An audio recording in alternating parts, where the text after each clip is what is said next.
So hi hello நண்பா எல்லாருக்கும் வணக்கம். So welcome to CL cricket corner. So இன்னைக்கு நம்ம சென்னை சூப்பர் கிங்ஸ்க்கும் டெல்லி கேபிட்டல்ஸ்க்கும் 11th ஏப்ரல் நம்ம சேப்பாக நடக்க போகிற மேட்ச் பற்றி தான் பேச போகிறோம்.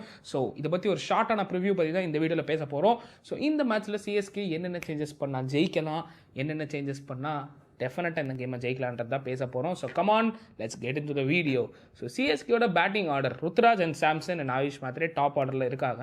ஸோ இந்த இடத்துல எனக்கு வந்து ருத்ராஜ் அண்ட் சாம்சன் தான் எனக்கு தெரிஞ்சு கண்டினியூஸாகவே ஓப்பன் பண்ணிட்டு வராங்க 3 கேம்ஸ்லையுமே. ஸோ எனக்கு தெரிஞ்ச ஆயுஷ் மாத்திரே அந்த ஓப்பனிங் ஸ்டார்ட் கொடுப்பாங்கன்றது ஒரு டவுட் தான்.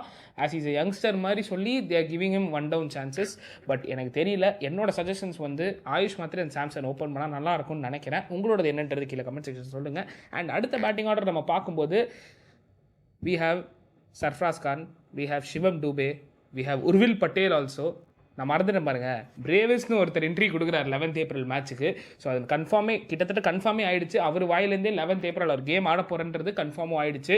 ஸோ இந்த கேமில் பிரேவிஸ் இருந்தார்னா சரியான நாக்காக இருக்கும் சிஎஸ்கேயோட பேட்டிங் ஆர்டருக்கு. இப்போ வந்து ஒரு ஃபார் எக்ஸாம்பிள் சொல்லணும்னா, இப்போ ராயல் சேலஞ்சர்ஸ் பெங்களூர் மேட்ச் எடுத்துக்கிட்டிங்கன்னா சின்ன சமையல் நடந்தது. ஸோ அந்த கேமில் வந்து ஆர்சிபி வந்து சிஎஸ்கேக்கு 251 ஒரு டார்கெட்டை செட் பண்ணாங்க. சிஎஸ்கே பிரேவிஸ் இல்லாமையும் தோனி இல்லாமலே 207 கிட்ட அடிக்க வந்திருக்காங்க. 207 ஸ்கோரை செட் பண்ணியிருக்காங்க. அடிச்சிருக்காங்க சேஸ் பண்ணும்போது. ஒருவேளை பிரேவிஸ் இருந்திருந்து சாம்சனும் ருத்ராஜும் ஒரு நல்ல பர்ஃபார்மன்ஸ் போட்டிருந்தாங்கன்னா என்ன நடந்திருக்கும்? ரிசல்ட்ஸ் ஒரு சேஞ்ச் வந்திருக்கும்ல. ஸோ அதுதான் விஷயம். ஸோ அப்போ இந்த வரப்போகிற மேட்ச்சில் பிரேவிஸும் தோனி இறங்கிட்டாங்கன்னா ஒரு சூப்பரான ஒரு சேஞ்ச் நம்ம பார்ப்போம். அண்ட் ருத்ராஜ் அண்ட் சாம்சன் நின்று பவர் பிளேயாச்சும் ஒரு சூப்பர் ஸ்கோர் செட் பண்ணணும்னு நான் நினைக்கிறேன். ஆனால் என்னோட ஆசை வந்து அட்லீஸ்ட் ஒரு 10 to 15 ஓவர்ஸ் அவன் இந்த ஆடினா சூப்பராகவே இருக்கும். இன்னிங்ஸ்லாம் செம்மையாக போகும். அண்ட் 1 downல லாஸ்ட் மூமெண்ட்ஸில் வந்து சர்ஃப்ராஸ் கான் இறக்கி விட்டால் கரெக்டான ஒரு ஃபினிஷாக இருக்கும். இல்லைனா பிரேவிஸை கூட இறக்கி விட்டுடலாம். So no issues. அண்ட் இப்போ வந்து நம்ம பிரசாந்த் வீரன், கார்த்திக் சர்மா நிறைய டாக்ஸ் போயிட்டுருக்கு. எதுக்குடா இவ்வளோ கோடி கொடுத்து இவங்களை எடுத்தோம், எதுக்குடா இவ்வளோ கோடி கொடுத்து எடுத்தோம், இந்த மாதிரி மொக்கையே ஆடுறதுக்கா, அந்த மாதிரி டாக்ஸ் நிறைய போயிட்டுருக்கு. நான் என்ன சொல்லுவேன் தெரியுமா, அவங்க 2 பேருமே கோல்டு, சரிங்களா? யங் பிளேயர்ஸ், யங் கிரிக்கெட்டர்ஸை நம்ம எடுத்துருக்கோன்ற ஏதாவது ஒரு காரணம் வச்சு தான் எடுத்திருப்பாங்க. இந்த ஒரு 4-5 மேட்ச் பர்ஃபார்ம் பண்ணல, இப்போ இந்த 3 மேட்ச் பர்ஃபார்ம் பண்ணலையா, 4வது மேட்ச் பர்ஃபார்ம் பண்ணலையா, 5வது மேட்ச் ஏதாவது ஒன்று பண்ணுவாருங்க, சரிங்களா?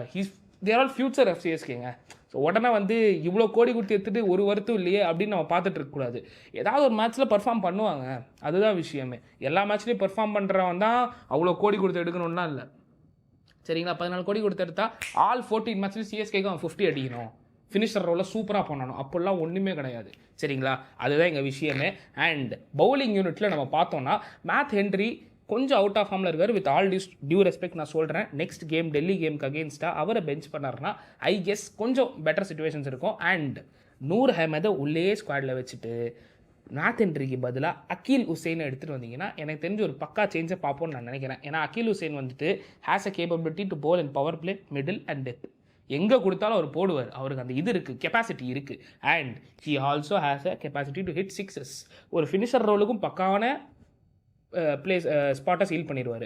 ஸோ எனக்கு தெரிஞ்சு அகில் ஹுசைன், நூர் அஹமத், கலீல் அஹமத் பவுலிங் ஆர்டரில் இந்த 3 பேர் 12 ஓவரை பார்த்துட்டு ஜேமி ஓவர்டன் பை சான்சஸ் முடிஞ்சால் எடுத்துருவாங்கன்னு நினைக்கிறேன். இல்லைனாலும் மேத் ஹென்ரி அவங்க ஷிஃப்ட் பண்ணிக்கலாம். பட் எனக்கு என்ன சஜஷன்னா அகில் ஹுசைன் இந்த கேமுக்கு வரணும், அவ்வளோதான். அகில் ஹுசைன் வரணும், அவ்வளோதான். எனக்கு தெரிஞ்சு அவங்க மேலே நம்பிக்கை வச்சு ருத்ராஜ் கைக்வாட் 4 ஓவர் அவர்கிட்ட கொடுத்தாருன்னா ஒரு நல்ல சேஞ்ச் நம்ம பார்ப்போம் இந்த கேமில். அதுதான் எங்கள் விஷயமே. So let's wait and watch. So இப்போ கைஸ், சென்னை சூப்பர் கிங்ஸ்க்கும் டெல்லி கேபிட்டல்ஸ்க்கும் நடந்த அதாவது ஹெட் டு ஹெட் போட்டி வந்து 31 போட்டிகள் நடந்திருக்காங்க 2 பேருக்கும் இடையில்.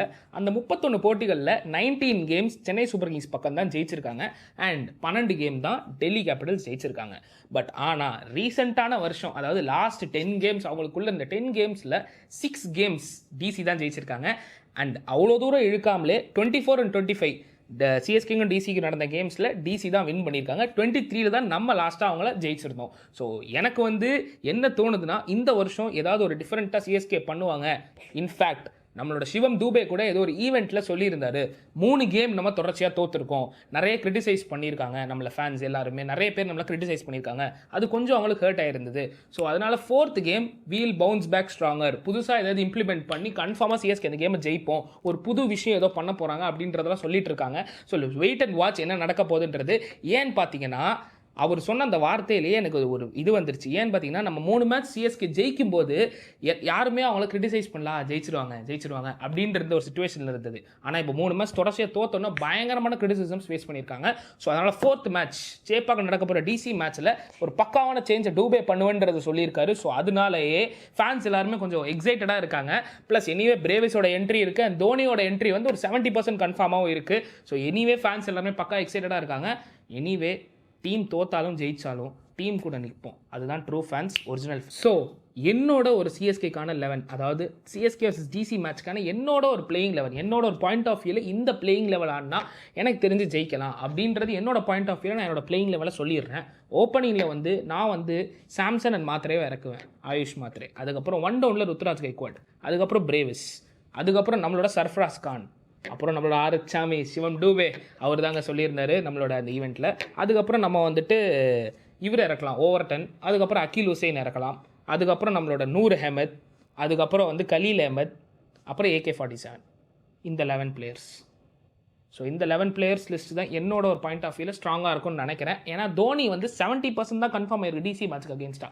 ஸோ அதனால் கன்ஃபார்மாக அவரோட பேரை நான் இன்க்ளூட் பண்ணலாமா வேணாமான்றதை நான் யோசிச்சுட்டு இருக்கேன். ஸோ மிச்சபடி பார்க்கும்போது இம்பாக்ட் பிளேயரில் யாரை கொண்டு வரலாம், இப்போ சிஎஸ்கே பேட்டிங் ஆடுறாங்கன்னு வச்சுக்கோங்க, இப்போ அடுத்து சேஸ் பண்ண போகிறாங்கன்னா எனக்கு தெரிஞ்ச வரைக்கும் சர்ஃப்ராஸ் கானை உட்கார வச்சுட்டு தே கேன் பிரிங் இன், அதாவது ஸ்பின் இப்போ பேஸ் ட்ராக்கு உதவுதுன்னா முகேஷ் சௌத்ரியை உள்ள எடுத்துகிட்டு வரலாம், அப்படி ஸ்பின்னுக்கு உதவுதுன்னா ராகுல் சாரும் உள்ள எடுத்துகிட்டு வரலாம். ஸோ இவங்க 2 பேர் தான் இம்பாக்ட் ஆப்ஷன்ஸாக யூஸ் பண்ணுவாங்க நான் நினைக்கிறேன். So let's wait and watch for an interesting game tomorrow April 11th. CSK ஜெயிக்கும், நம்பிக்கை தான். ஸோ இதோட இந்த வீடியோ முடிஞ்சிச்சு. ஹோப் எல்லாருக்குமே இந்த வீடியோ பிடிச்சிருக்குன்னு நினைக்கிறேன். பிடிச்சிருந்தா லைக் பண்ணுங்கள், ஷேர் பண்ணுங்கள், சப்ஸ்கிரைப் பண்ணுங்கள், பெல் ஐக்கனை மறக்காமல் அமுத்திடுங்க.